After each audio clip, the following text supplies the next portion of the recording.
97 anyos nga lola sa Davao City ingon man, pulis ug nurse sa Cagayan de Oro City lakip sa ulahing natala nga nagpositibo sa COVID-19.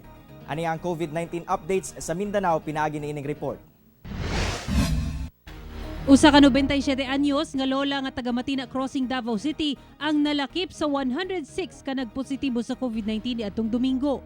Nakasinati kini og sintomas niadtong November 25. Samtang usa ka 3-month-old baby boy nga taga Katalunan Pequeño ug usa ka 8-month-old baby boy nga taga Sasa ang nalakip sa mga pinakabatang nagpositibo sa COVID-19 niadtong adlaw.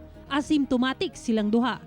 Nalakip na sa Abang Davao City sa dunay pinakadaghang kaso sa COVID-19 sa nasud nga natala sa DOH kagahapon.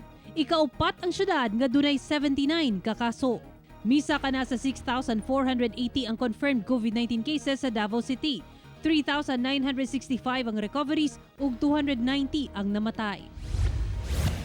Sa Cagayan de Oro City, usa ka pulis ug usa ka nurse ang nalakip sa 31 ka bag-ong nagpositibo sa COVID-19.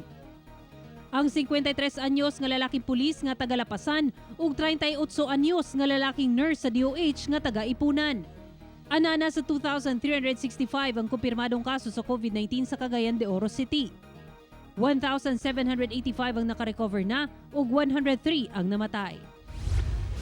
Sa Zamboanga City, giauhag sa City Health Office sa mga Zamboangenyo nga magsaulog sa Pasko sa ilang nagkariyang balay ug mga miyembro lang sa pamilya. Ilabi na kung dunay miyembro sa banay nga anaa sa vulnerable sector aron makalikay sa COVID-19. Hugot sab nga ginamonitor sa City Tourism Office sa mga resort sa Dakbayan nga kinahanglang mutuman sa protocol karong nagsingabot ang Pasko. Miabot na sa 3,343 ang total COVID-19 cases sa Zamboanga City. 975 ang recoveries ug 142 ang namatay. Ako si Sarah Hilomen Velasco para sa One Mindanao.